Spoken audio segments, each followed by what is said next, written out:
Eu quero saudar os irmãos com a graça e a paz do Senhor Jesus. Louvado seja o Senhor pela oportunidade de estarmos aqui na sua casa, louvando a Deus e aprendendo da sua palavra. Nós vamos abrir a palavra de Deus em 1 Timóteo 3. Primeira carta de Paulo a Timóteo, capítulo 3, versículos de 1 a 13.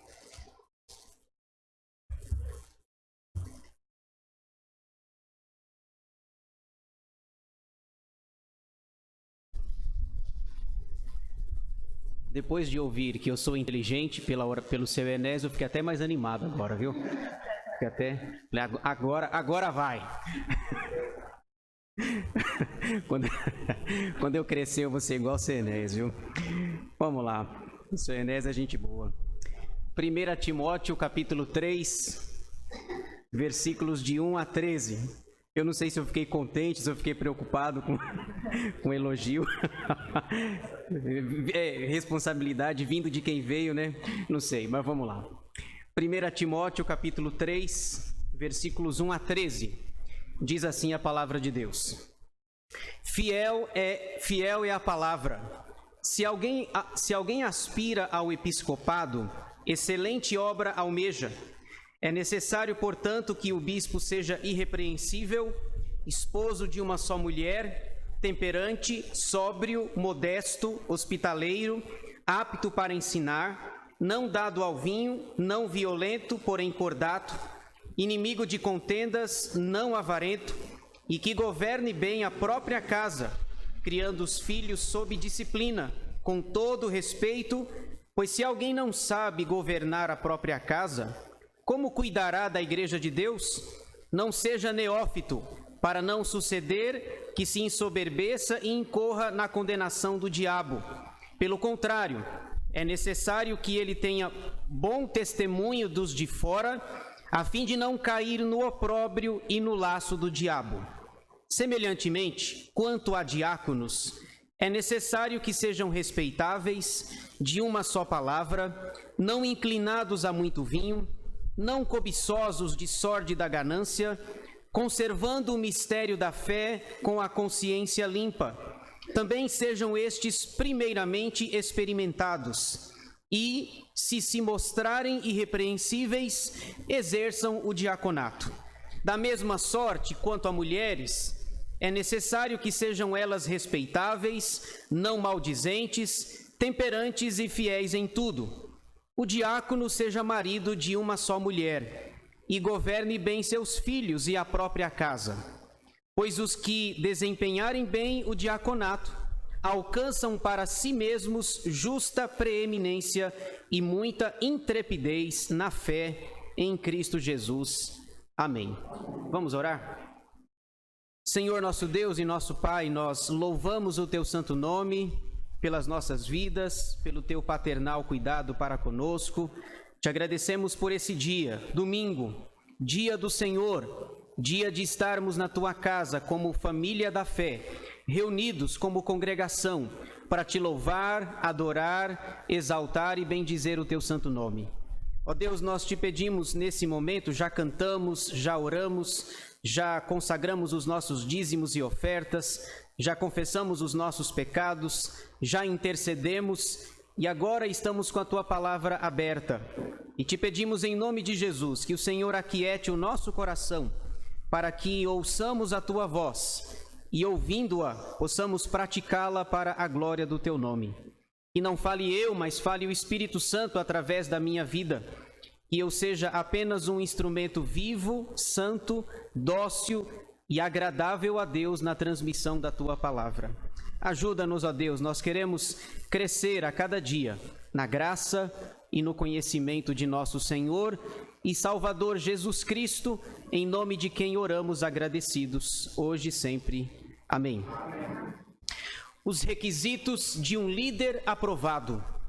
Esse é o tema que eu quero falar nessa noite com os irmãos. Os requisitos de um líder aprovado.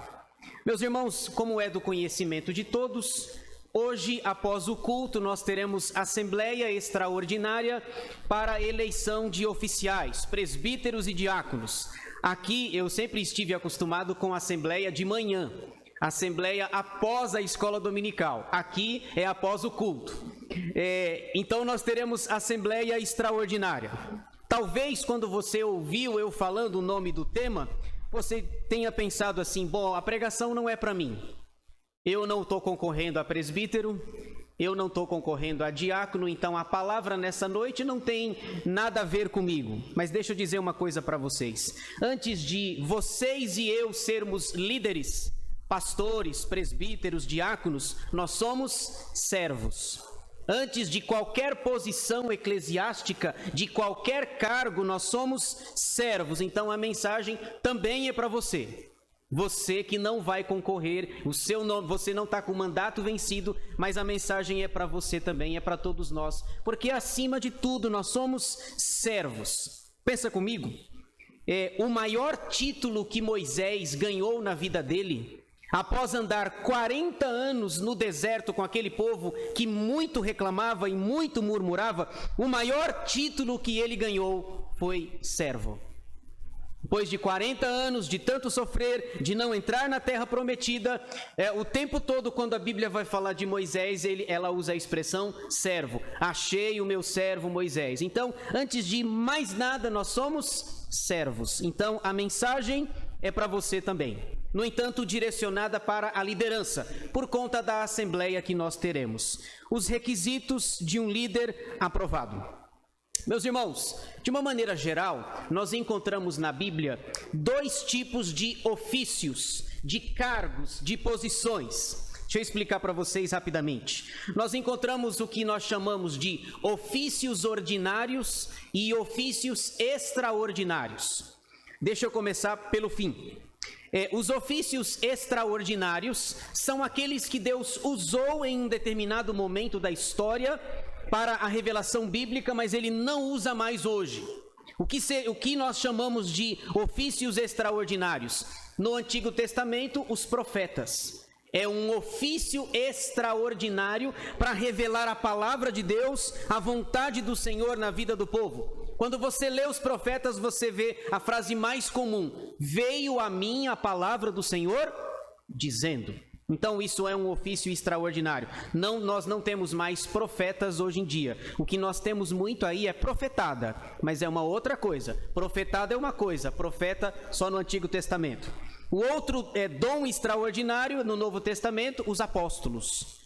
É um ofício extraordinário. Os apóstolos foram chamados pelo Senhor para também desempenharem esse papel, levar o evangelho, obedecer à grande comissão de Jesus em Mateus 28. Ide por todo mundo, pregai o evangelho a toda criatura, quem crer e for batizado será salvo. Os apóstolos.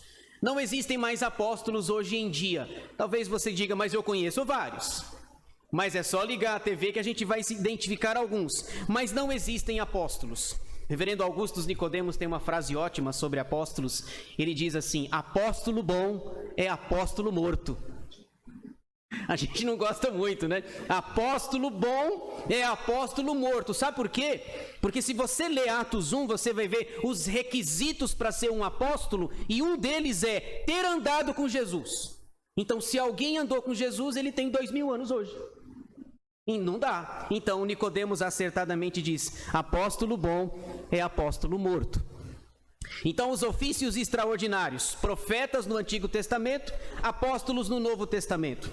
Quais os ofícios ordinários? Os ofícios ordinários, a igreja presbiteriana chama de pastores, presbíteros e diáconos, que são aqueles que conduzem o rebanho, que guiam o rebanho. A palavra já foi escrita, não necessitamos mais de revelação, de coisas extraordinárias, temos a escritura. Então nós nos servimos hoje de pastores, presbíteros e diáconos para desenvolverem a obra do Senhor. Dito isso, nós podemos ir para o texto. Nós vamos tratar de ofícios ordinários, porque os extraordinários não existem mais. Apóstolo bom é apóstolo morto. Veja como começa o nosso texto, por favor. E, aliás, eu preciso dizer uma coisa para você. Eu não vou dar conta de explicar tudo isso aqui. São 13 versículos, normalmente nós gastaríamos algum tempo, algumas aulas explicando tudo isso daqui. Por exemplo, eu aprendi com o meu professor de pregação, né? O que é uma pregação? O meu professor diria o seguinte, ele resume em 5 verbos. Pregação é ler o texto, explicar o texto, ilustrar o texto com outros textos, aplicar o texto e trazer a doutrina do texto. Traduzindo, pregação é só texto. Se você não expôs o texto, você não pregou. Então, ler o texto, explicar o texto, confirmar o texto com outros textos, ilustrar o texto, aplicar o texto e tirar a doutrina do texto. Pregação é texto. Se o pregador subir aqui e ele não expor o texto, ele fez qualquer coisa menos pregação. Isso é pregação. Eu sempre lembro desses verbos aqui quando eu estou preparando a minha pregação. No entanto, nós temos tanta informação aqui que nós não temos a mínima condição de examinar em 40 minutos tudo que está aqui. Então eu vou passar os olhos rapidamente, não tenho como eu me aprofundar em tudo que eu vou dizer, porque o tempo não permitiria, senão a minha pregação ia ficar 2 horas aqui, e eu não quero fazer isso com vocês. Veja como começa o texto, por favor. Versículo 1. Fiel é a palavra. Se alguém aspira ao episcopado, excelente obra almeja. Eu me lembro que quando eu fui para o seminário, tinha uma cartilha que eu deveria estudar, e na cartilha estava escrito esse versículo aqui. Fiel é a palavra, se alguém aspira o episcopado, excelente obra almeja. Nós temos os nossos irmãos que já são presbíteros aqui, que estão com seus mandatos vencidos, já trabalham na obra do Senhor, mas um dia eles aspiraram, um dia eles desejaram no coração serem presbíteros, homens de Deus, para liderar o rebanho do Senhor nesses ofícios ordinários. Se alguém deseja isso, Paulo diz, excelente obra almeja. Dito isso, irmãos, nós encontramos aqui no texto 4 requisitos de um líder aprovado. Eu vou passar por cima deles, porque não tenho condição de expor tudo aqui, e tem uma questão muito polêmica, vocês vão ver já qual é a questão polêmica aqui, muito polêmica mesmo, mas eu vou abordar. 4 requisitos de um líder aprovado. Então vamos por partes aqui. O primeiro requisito que Paulo vai dizer para esses ofícios ordinários são requisitos pessoais. Os presbíteros, os pastores, os diáconos precisam ter requisitos ou qualidades pessoais. E Paulo vai apresentar só aqui, só para vocês terem uma ideia, nas minhas anotações, 11 requisitos, 11. Por isso que eu falei para vocês que eu não vou dar conta de expor tudo aqui. Vou citá-los para que vocês percebam que tudo está no texto, mas Paulo diz, olha, para que alguém que desejou o episcopado, nós encontramos 11 requisitos pessoais. E veja, a Bíblia não requer perfeição para um presbítero, para um pastor ou para um diácono, mas o que ela vai nos ensinar é que o mínimo ele precisa ter. Algumas qualidades, alguns requisitos. Eu vou citar para vocês aqui, apenas citar por conta do tempo, os 11 requisitos pessoais. Veja aí versículo 2, por favor. É necessário, portanto, que o bispo seja irrepreensível. Primeiro requisito dos 11. Irrepreensível. Significa que alguém que tem uma reputação inatacável. Alguém irrepreensível não é alguém sem pecado, mas é alguém que tem uma reputação ilibada, que é correto e que procura fazer a vontade de Deus. Vai complicar aí alguns requisitos. Segundo, Paulo diz, esposo de uma só mulher. Esposo de uma só mulher. Isso aqui é bastante complicado a interpretação, existem algumas interpretações a respeito desse versículo, porque nós cairíamos naquele ponto, e se o presbítero for solteiro, como é que faz? E se o diácono for solteiro, como é que faz? Então, se ele for solteiro, ele não pode concorrer? Bom, não é isso que o texto está dizendo, pelo menos no meu entendimento. O que Paulo está combatendo, em primeiro lugar, é a poligamia. Naquela época, no primeiro século, a poligamia era aceita no contexto social. Um candidato a presbítero poderia ter 2 mulheres, ou quem sabe 4 mulheres. Paulo diz, tem que ser esposo de uma só mulher. Voltando no princípio de Gênesis 2:24, portanto, deixa o homem pai e mãe e se une à sua mulher, tornando-se os dois uma só carne. Foi o que o meu irmão fez hoje. Meu irmão casou hoje, está numa alegria, numa felicidade só. Foi viajar aí e veja, interessante, né? Os meus pais vão ficar sozinhos agora. Os 3, nós somos em 3, eu sou o mais velho, tenho mais 2 irmãos, os 3 casados. Meu irmão estava, não sei se ele está me vendo agora, ou minha mãe deve estar. Ela diz, meu irmão falou assim, manda mensagem pro Dani dormir lá, porque ela vai dormir só. Meu pai vai trabalhar, né? Falei, eu vou negociar. E não vai ser muito difícil fazer o Dani dormir lá, né? Agora veja, esposo de uma só mulher. O que Paulo está dizendo, no meu entendimento, em sendo casado, que seja uma só mulher. Não pode ser um Salomão da vida, que teve 1000 mulheres, não dá, uma só mulher. Terceiro requisito, aí ele diz, temperante. Temperante tem a ver com sóbrio, de mente limpa, uma pessoa equilibrada, não pode ser alguém destemperado, Paulo diz. 4, ele fala, o temperante e o sóbrio são bem parecidos, né? Sóbrio significa autocontrolado, moderado, sensato, prudente e maduro. Então veja, são requisitos pessoais do candidato a presbítero e diácono.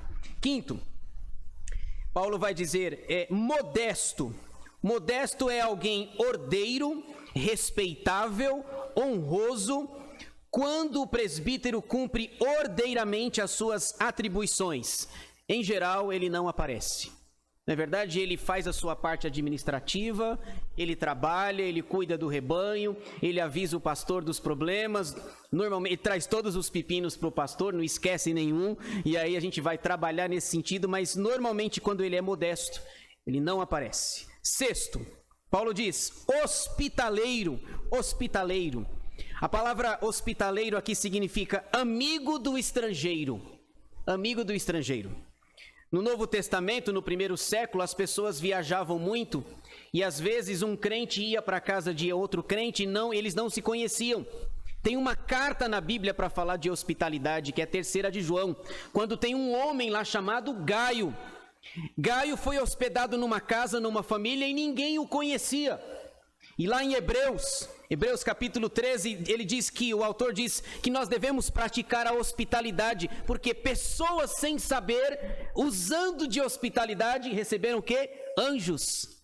Receberam anjos na sua casa. Já pensou? Você ser alguém hospitaleiro e receber um anjo na sua casa? Hebreus 13 diz exatamente isso. 7º requisito, só para citar brevemente. Ele diz no versículo 2, apto para ensinar. A ideia aqui é o seguinte, que ele saiba ensinar, que ele tenha didática e que ele conheça a Bíblia. Ele precisa conhecer a Bíblia para tentar se juntar a mim no seu slogan número 1 e dizer aos borbotões aí o que a Bíblia diz. Ele precisa conhecer a palavra, é a ferramenta dele. Por exemplo, quando o pastor sai, quando o pastor entra de férias, quem vai pregar? Provavelmente um presbítero. Então ele precisa, não que o diácono não possa pregar, né? Ele precisa ser apto para ensinar, que tenha didática. 8, não dado ao vinho. A ideia aqui é a seguinte, a afirmação indica alguém que se detém continuamente com a bebida. É o contrário de bêbado, é o contrário de alguém viciado em bebida, no caso aqui, vinho, não dado ao vinho. Não pode ter problemas com alcoolismo, porque isso vai trazer problemas, vai dar mau testemunho para as pessoas. Isso aqui é curioso, porque às vezes quando a gente fala de vinho, de bebida, normalmente a gente diz que é contra, que não pode, e que Jesus foi num casamento, não é assim? Lá em João 2, ele foi num casamento em Caná da Galileia, mas as pessoas tentam espiritualizar e dizem, não pastor, mas o vinho que Jesus bebeu não tinha álcool. Quem foi que disse isso? Aí tentam espiritualizar, mas o vinho que Jesus bebeu não tinha nenhum teor alcoólico. Bom, não é isso que o Antigo Testamento diz. Se fosse isso, por que Noé ficou bêbado? Por que Noé se embriagou? Por que Salomão fala em Provérbios para que nós tomemos cuidado com a embriaguez? Porque tem teor alcoólico. A ideia não é a proibição, a ideia é combater o alcoolismo, o vício. Não pode ser uma pessoa viciada, não dado a vinho. E daqui a pouco, interessante, quando vai falar do diácono, diz assim, não pode ser dado a muito vinho. Os diáconos vão dizer, então pastor, pouco pode. Não é assim? A gente vai ver daqui a pouco. Sobre o presbítero fala assim do vinho, né?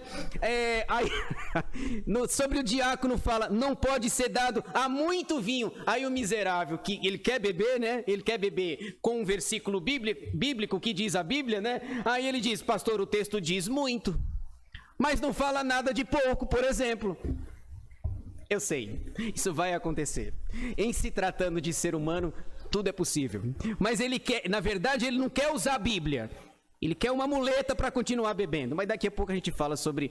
E interessante que é para os diáconos isso, ok? Segura aí que vai chegar a parte dos diáconos. Vamos lá, nono. Não dado ao vinho, não violento. A ideia é, ele não pode ser briguento. E uma tradução diz assim, eu fiquei até assustado com isso aqui, não pode ser alguém espancador. Bom, aí também é demais, né? Espancador. Eu não gosto de briga, eu corro de briga. Esse espancador aqui, tô fora. A ideia é não dado à violência, não briguento, não espantador. Vamos continuar aqui. Número 10. Só para citar aqui. Ainda no versículo 3. Não violento, porém cordato, inimigo de contendas. A ideia aqui é não contencioso, não é quando tem um problema, não partiu dele. Quando há um diz-que-me disse, problemas de conversa, de fofoca, aquilo não partiu dele. Não pode ser, ele deve ser inimigo de contendas. E 11, finalmente, só para depois os outros requisitos são menores. Número 11, Paulo diz, não avarento. A avareza tem a ver com dinheiro. Se um presbítero for avarento, e se nós tivermos a infelicidade de dar a tesouraria na mão dele, o que vocês acham que vai acontecer? Vai dar problema. E eu já vi problema acontecendo. Não posso falar, nem seria antiético para isso, mas veja, a ideia do não avarento ele não pode ser amante do dinheiro. Imagina um tesoureiro avarento. Nossa tesouraria precisaria, a nossa comissão de exame de contas precisaria estar em cima direto, para que não acontecesse nenhum problema. Veja, nós não temos nenhum problema com o dinheiro. O problema não é ter dinheiro, meus irmãos. O problema é o dinheiro ter você. É o contrário. Nós precisamos tomar cuidado. Então, Paulo diz, olha, primeiro requisito, requisitos pessoais. O presbítero, o diácono precisa de requisitos pessoais. Esses 11. Vamos lá. Segundo requisito, são 4. Agora, a maioria já foi, só para a gente caminhar aqui mais rapidamente. Segundo requisito, requisitos familiares.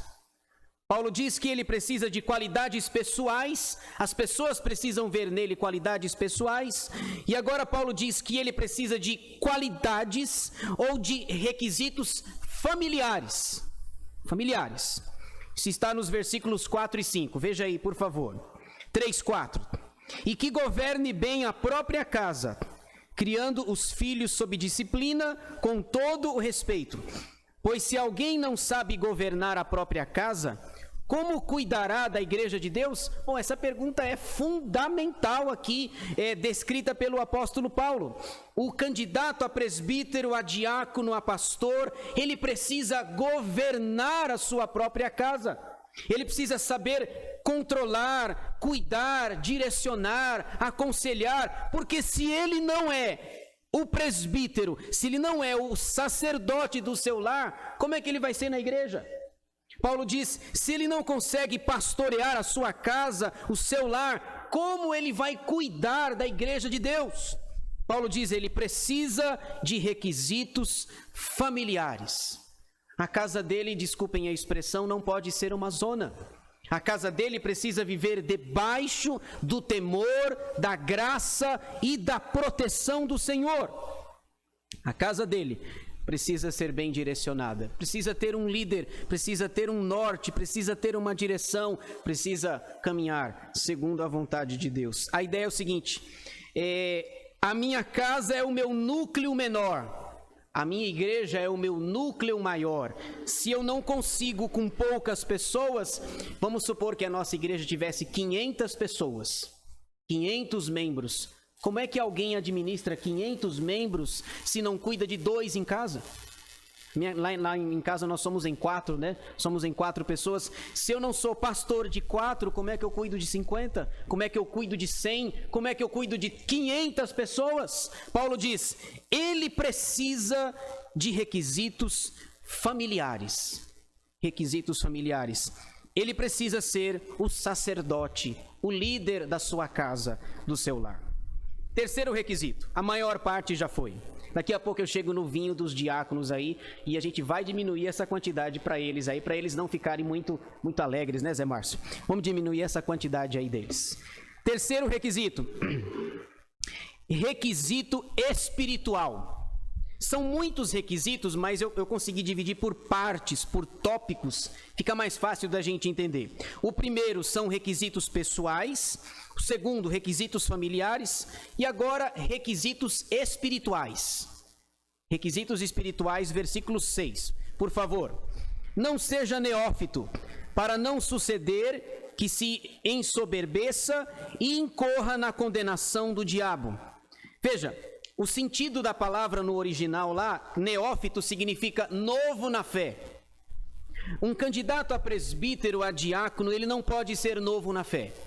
E às vezes nós corremos esse risco, chega alguém na igreja, a pessoa fala bem, ela se comunica bem, ela chegou na igreja agora, ela é fluente, lá no serviço secular ela é um gerente de banco, alguém da alta sociedade, nós corremos um risco de cometer um erro. Vamos pegar essa pessoa da alta sociedade e vamos fazer com que ele concorra para presbítero, para diácono. Errado. Uma coisa é o que ele é lá fora, uma coisa é o seu trabalho, a sua fluência na língua portuguesa, outra coisa é ser alguém experiente, maduro para assumir. Alguém que tem 2 meses de igreja não tem a mínima condição de ser presbítero e diácono. Ele precisa sentar, ele precisa observar, ele precisa crescer, precisa aprender, não pode ser neófito. Neófito é novo na fé. E literalmente significa, o sentido literal é de alguém recém-plantado. Alguém recém-plantado na fé. No Novo Testamento tem o sentido de novo plantado na igreja de Cristo. Novo convertido, ou seja, neófito. Paulo coloca algo muito sério aqui, quando ele diz, olha, ele não pode ser novo na fé, para que ele não corra o risco de imitar... Ele não pode ser novo na fé para não cometer o erro do diabo. O erro do diabo, da soberba. Meus irmãos, quando a gente fala do diabo, a Bíblia nós não sabemos exatamente qual foi o pecado do diabo, mas provavelmente foi a soberba. Provavelmente. Por quê? Porque ele era a maior de todas as criaturas feitas por Deus. Mas ele não estava contente com isso, e ele diz, bom, eu não quero ser a maior das criaturas, eu quero ser igual a Deus, e quem sabe, maior do que ele. Então o diabo, provavelmente o pecado dele é a soberba. Leia os profetas, especialmente os profetas menores, que você vai ver o que é que a soberba faz com alguém. E Salomão diz em Provérbios, a soberba precede a ruína e a altivez de espírito a queda.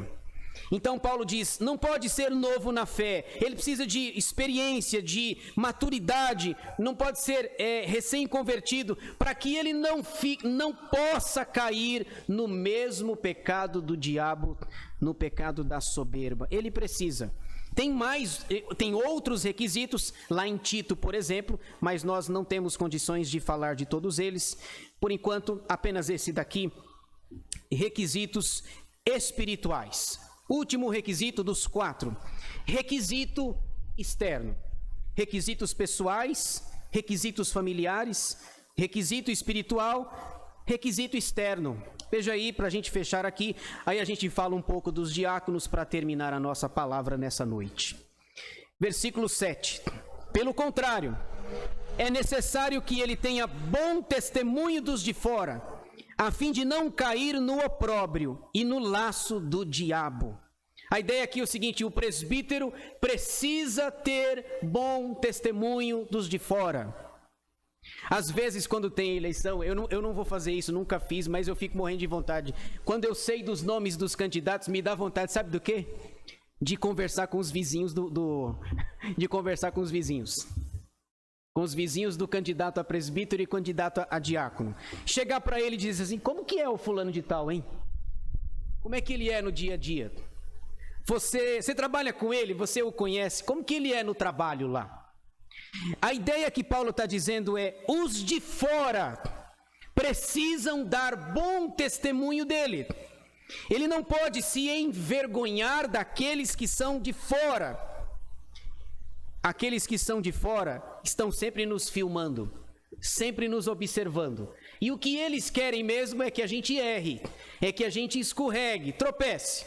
Por exemplo, deixa eu falar de mim, vai. Não vou falar dos outros, não. Lá eu moro num prédio. Somos em 20 famílias. E lá, assim que eu me casei, né? As pessoas não sabiam que eu era pastor. Hoje todo mundo já sabe que eu sou pastor lá. Às vezes eu tô descendo, vou para a rua lá, alguém passa por mim. Bom dia, pastor. Bom dia, pastor. Aí eu tento me esconder assim, falar, ai, Jesus da glória. Isso é um perigo. Isso é um perigo. Ô, bom dia, pastor. Bom dia, tudo bem, pastor? Tal. Ninguém me chama de Edivaldo, é só de pastor. Eu nem sei se ele sabe meu nome, né? Aliás, a gente tem uma amizade muito profunda com o vizinho de porta, né? Amizade de bom dia, amizade de boa tarde, de boa noite, é o máximo que a gente consegue. Mas quando eu passo lá, eu tô com o Dani, aí o Dani fala, por que eles te chamam de pastor? Eu falei, sei não. Deve ser porque não sabe o meu nome. Eu preferia o meu nome. Veja, por que eu estou dizendo isso? Porque eles estão me chamando de pastor, mas deixa eu pisar na bola para ver. Deixa eu pisar na bola. Bom, nós temos um prédio, moramos num prédio aqui, temos 20 famílias, tem um pastor, pastor Edivaldo, ele é assim, assim. Vão acabar com a minha raça. Eu não fico feliz em nada. O que eu tento fazer? Andar nos caminhos do Senhor, dar bom testemunho, tentar ajudar, tentar ser um crente de verdade, exalar o bom perfume de Cristo. Quando eu não consigo pregar, eu tento testemunhar, mas todo mundo me chama de pastor. Mas eu não fico nem um pouco alegre com isso, porque eu tenho certeza que no dia que eu pisar na bola, eles não vão lembrar que eu sou pastor. Não vão lembrar. E eles estão de olho. Eles estão de olho. Uma vez, estava uma chuva muito forte perto da minha casa. Eu estava chegando à rua e eu fui guardar o meu carro. E tinha uma mulher grávida. Uma chuva forte, ventania forte. E aí eu desci do meu carro, fechei a porta lá, a mulher segurando o portão, mulher grávida, de gêmeos. E aí eu peguei o guarda-chuva do carro rapidinho, fui lá e eu fui tentar colocar ela num abrigo mais próximo. A mulher desesperada, com coisas nas mãos, com um barrigão assim. E eu cheguei assim, moça, vem cá, peguei o guarda-chuva querendo quebrar. Eu falei, vamos para aquele abrigo ali. Fui lá com ela assim e tal e levei ela para um abrigo. Aí a moça aflita, querendo chorar, talvez por conta da gravidez, não sei. E ela me agradeceu, moço, muito obrigado. Ela não sabia que eu era pastor. E eu também nem contei o segredo. Moço, muito obrigado, eu estava aflita, ventania aqui, segurando no portão. Você foi um anjo. Eu falei, opa, anjo. Anjo, né? Tá vendo? A ideia da hospitalidade, sem querer você pode hospedar um anjo. E aí eu estava... Passou uns 2 minutos, chegou mais vizinhos dos outros prédios para socorrer e entra aqui. E quando, para minha surpresa, tinha pessoas na janela olhando o que eu estava fazendo. Daqui a pouco, passou uns 2 dias depois, alguém tocou minha campainha lá. Eu disse, pois não. Aí, era um homem, não conhecia, falou, eu sou o marido daquela mulher que estava grávida, que há 2 dias atrás você a ajudou. E eu emprestei o meu guarda-chuva para ela. E ele falou, eu vim devolver o seu guarda-chuva. Alguém falou meu endereço lá para ela. Eu vim devolver. E eu queria agradecer muito. Sou policial e quero agradecer muito sua atitude. Agora, sempre que nós nos encontramos na rua, a gente conversa, a gente lembra do temporal lá. E ela me agradeceu muito. Tanto ela, hoje os meninos já nasceram já. E o policial me agradeceu. E pessoas estavam me vendo naquele dia. Agora, e se eu guardo o meu carro e não faço nada? Então veja, você está sendo filmado. Você está sendo observado. E eles serão implacáveis quando vocês fizerem coisas erradas. Tem um pai da igreja que diz assim, pregue o evangelho sempre. Se precisar, use palavras. Foi o que eu tentei fazer naquele dia. Eu não consegui falar Depois eu me apresentei, eu falei, bom, agora eu vou ter que falar, né? A mulher foi lá em casa, conversamos, eu sou pastor, assim. Ele me agradeceu, eu falei, você não tem que me agradecer nada. Eu fiz em temor ao Senhor, fiz com você, faria com qualquer pessoa. Teve um dia que eu socorri um cachorro, viu? Salvei um cachorro. Sem gostar de cachorro, claro. Aí eu estava passando na rua, tinha um cachorro lá entre umas lanças assim. Fui lá, falei, morrendo de cuidado para não ser mordido pelo cachorro, né? E eu lá, olhei para um lado, olhei para outro, falei, não tem ninguém me vendo, eu não vou ajudar ninguém, não vou ajudar esse cachorro não. Não vai ajudar não. Aí o Espírito Santo falou, você não vai ajudar não, é? Coisa mandada. Do céu. Aí eu, tá bom, vai. Fui chegando assim, o cachorro não me mordeu, tirei ele lá das lanças e tal. Olhei para a rua, não tem ninguém me vendo aqui, maravilha. No outro dia, tinha algumas pessoas me vendo. Fui lá, salvei o cachorro, fiz a minha obra. Cachorro miserável, viu? Brincadeira. Veja, nós precisamos fazer assim. Não é porque eu sou bom, não, é porque Jesus mandou mesmo.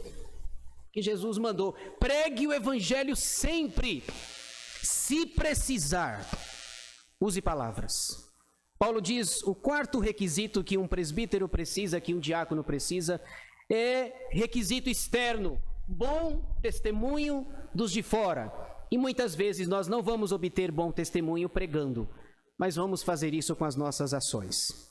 Para finalizar aqui, eu não vou repetir tudo o que eu já falei, ele vai falar dos diáconos agora, mas os requisitos são os mesmos. Para os diáconos também, eles precisam de requisitos pessoais, também precisam de requisitos familiares, também precisam de requisitos espirituais e também precisam de requisitos externos. Não vou explicar tudo novamente, apenas ler para a gente encerrar e falar de uma coisa que você está esperando que eu fale. Vamos lá, versículo 8, por favor.